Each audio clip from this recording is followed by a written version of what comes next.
Okay, this time around, now that I'm doing this live, I don't know if you watched my last live that I did, but I had no idea that it was actually live streaming for like 20 seconds and I was just sitting there like a fool. But anyways, welcome. I'm so excited to do part 2 of this 3-part series of live streams I wanted to do about really stepping into majesty with your leadership. There's so many ways that we get initiated into leadership. And what I was sharing in my last video was how I recently decided I wanted to do a new program with my business, make a new offering. And as I did so, the initiations I went through to get me to where I am today. And it's always amazing what life will bring us when we decide that we want to step into something. So today I wanted to talk to you about exiting the system. And exiting the system is an interesting topic for me because if you maybe you know my work, maybe you don't know me at all. By the way, my name is Donnell and I'm a soul and business coach and intuitive healer. And actually, I started off years ago just doing intuitive healing sessions. I started just reading people. Even when I was in corporate America, I just started doing it on the side. And as I was doing sessions, I really got to step into this idea of being a channel. And, when you become a channel and you're doing this kind of work, I was living like kind of like 2 lives, really. I was going, to my job in corporate America. And then on the side, I was like doing this, very mystical, metaphysical work. And the 2 sides of me were having a hard time meeting up and being congruent because they were very separate at that time. And as a matter of fact, I think it's been, 10 or at least 10 years since I first started doing channeling work. When I first started doing it, it was not something that was really as accessible as it is today. Now you could throw a stone and like find a healer or an intuitive, not too, within a distance. Like there's a lot of them. It's become much more, acceptable. But back then it really wasn't. But the point of what I want to talk about is how when you decide to, step into the next level of mastery within your life or business, you're going to be tested. And for me at that time, my test was, knowing I wanted to really embody these gifts of being a channel and a healer, but being so scared about being accepted and, having people not think I'm a crazy person or something like that. And so when we decide to step into this leadership, we have to sometimes exit some, structures that we've been working within or under. And for me, in this most recent, I feel like ever since the year started, I've been going through some very deep initiation practices, and it feels almost like a fire that's come through and it's burning away old layers of me and former versions of me so that I can step into the work that I'm really supposed to do.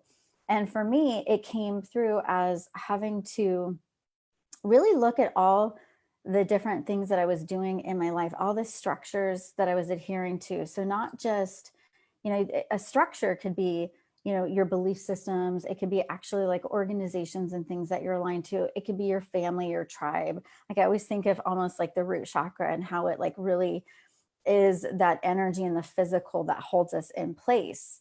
But sometimes when you're stepping into your leadership, the energy no longer becomes congruent. The energy, your vibrational frequency, as you rise and become more of your authentic self, your soul self, right? Some of the, energetic containers that you might find yourself in may no longer be resonant. And that's what I found for myself is that, even with some of the mentors I was working with, some things just weren't a match anymore. And so I had to make some really difficult and tough decisions with like how I was structuring my business, with the people I was working with, and all so that I could come back more home to myself and so that I could really have all the energy in my world be congruent. So that's what I want to bring to you. And if this resonates for you, if this is making sense, give me some hearts, give me some love. I would love to hear it. But when you're rising into your leadership, it's really important that you can hear your own voice, that you can hear your own intuition. And if you've been adhering to old structures that no longer fit, they're going to block the frequency. They're going to block the flow for you. And, you know, for some people, a structure in your life could actually be like, it could be like Western medicine. And I have nothing against Western medicine. But, you know, if you're, you know, I just worked with somebody earlier today that had, you know, she's experiencing imbalance and visual problems and all these different things. And her problem wasn't so much something that could be medically identified. And I'm sure a lot of you in your journey, in your life, you've had things that have, you know, that are occurring that aren't like just cookie cutter that you can fit into like some box and say, oh yeah, that's what's wrong with me. And so whether it's Western medicine, whether it's, you know, this belief system that you're holding on to, that you have to be a people pleaser, you know, how is that serving you? If you're going to rise into your majesty, into being a true leader, you know, like I talked about last week, you're going to have to, you know, meet with adversity, you know, face to face and move through it. And then you're going to have to exit the system. And the biggest system that you may have to exit is the status quo and not wanting to always fit in. And for me, when I was doing my intuitive work in the beginning, before I kind of morphed it into coaching as well, soul coaching, I had a lot of shame and a lot of difficulty, like really owning who I was. Now, when I say I do channeling work, I don't have a problem saying that. But back then it was really difficult, and it caused a lot of interference in the way my life was showing up because I couldn't just own the most authentic version of me. So as a leader, if you are still finding yourself caught up and trying to fit in with what everybody else is doing, maybe it's time to pause and pivot, right? And think about what you could be doing different to allow yourself to figure out what your truth is. Because if you are going to lead other people, which I'm sure a lot of us, you don't have to be a coach or a healer or any of that to be a leader. You know, hopefully we have a lot of conscious light leaders just in general who want to show up in their community and with their families and all that kind of stuff. But you have to be willing to listen to your own truth. And if you're following just what everybody else is telling you, if you're still adhering to the old programs of what your family taught you and all that kind of stuff that no longer is resonant for you, then it's going to be hard for you to be in the frequency that is really going to inspire other people. Because, you know, we have to be willing to be an embodiment of the energy that we want to share with other people.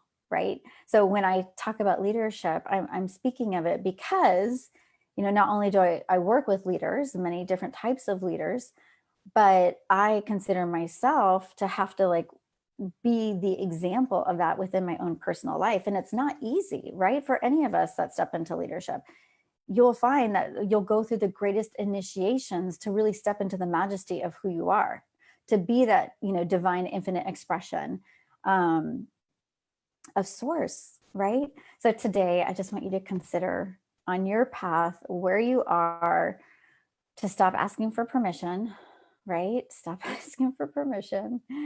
Start thinking about the structures in your life, whether it's actually a physical structure or it's a group or it's a belief system that is still stuck in you, or that you're still working through, that you know is no longer resonant. And give yourself, you know, permission to let it go, and thank that former version of you that was in that, but also know that if you're going to create change for yourself or for other people, that you can't continue to be acting from the same state. That's the one thing that I, you know, was just expressing in that session earlier, where she was, you know, going through some health issues. And I said to her, if you're going to change this, then you're going to have to embody a whole new way of being, right? And we all know that if we're doing this work, that you're not going to get, you know, to where you want to go with the same thoughts and feelings. So anyways, if this resonates for you, I would love to hear from you. I am actually starting a group, and I'd love to invite any women that are interested in learning more about their 5D leadership and how they can step into their majesty. I have a beautiful group that I'm starting called Embodied Empress Collective. I'm going to put the link underneath this. I also have a couple of programs open right now called Soul Academy, which is for your personal soul journey, and Empress Empire, which is a soul and business accelerator. If you're interested at all in those programs, message me. I would love to connect. You can always, Facebook message me or directly. And anyways, I hope that you guys have a great day, and I hope I gave you a little bit of food for thought. Okay, take care.